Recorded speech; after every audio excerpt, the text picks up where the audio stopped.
When I think of Morrowind, I think of volcanoes. I think of boats and danger around every corner. I think of Vivek and Vivek City. I think of the Dark Elves and Vardvarks and all kinds of weird and wonderful and terrifying beasties. I think of that first experience of landing in Sadrith, and everyone's a jerk to you. Why is everyone so mean in this place? Sorry, stranger, my time is short, so get on with it. It's not, halflings and fairies when you step into Morrowind for the first time. It starts off with you in captivity, and it's talking about you were just taken out of the prisons. Well, why is that? And Morrowind never tells you. I heard them say we've reached Morrowind. I'm sure they'll let us go.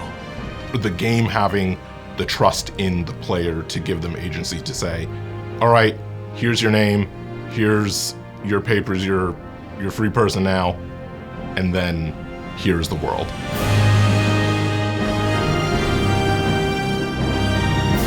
After you get through Sadrith and you start to get out and explore the island itself, I always liken it to a Willy Wonka moment. It's the moment where the kids go into the chocolate room for the first time, and it's just creativity and imagination on display in all directions. And that's really what it felt like playing that game the first time. Morrowind has a very specific aesthetic to it. And it was, I think, maybe the first thing that hit me when I jumped into the game is just how real it was. You see just all this ash kind of falling all over the zone, and it gives it just a really different vibe. Then you get parts like Sadrith Mora where there's giant mushroom towers everywhere. It's very bizarre, weird, and wonderful, and it's quite unique. There are giant bug monsters that you can ride to and from rather than simply a horse. There was no RPG I ever played, or game for that matter, that looked like Morrowind when it came out. Prior to that, I had not played a game that allowed me to do the things you could do in Morrowind. Making your own player character. I played primarily console games. Those were not really options at that point in time.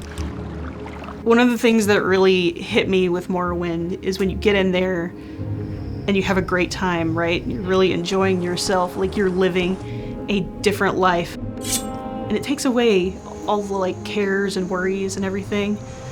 And I wanted to be able to do that for other people. I want to be part of creating these worlds that people can immerse themselves into. It really helped me to understand that, yes, if I wanted to create living, breathing, three-dimensional characters in a virtual space, there were people out there that did that as a job. That's a real thing that people do. Thinking back to when we first announced that we were going to be doing Morrowind in 2017, we know the community was super stoked because this was sort of the first time that they were going back to Morrowind and getting into a place that they were familiar with, but they hadn't seen in a really long time. With Necrom, we get to dive back into Morrowind. I know that the community is really excited to explore the Dark Elf cultures in new and interesting ways. Every expansion gives us a new opportunity to uncover new lore or new secrets. Necrom is a city of the dead. That's an incredible opportunity, and I'm really excited to see what people think of what we've done.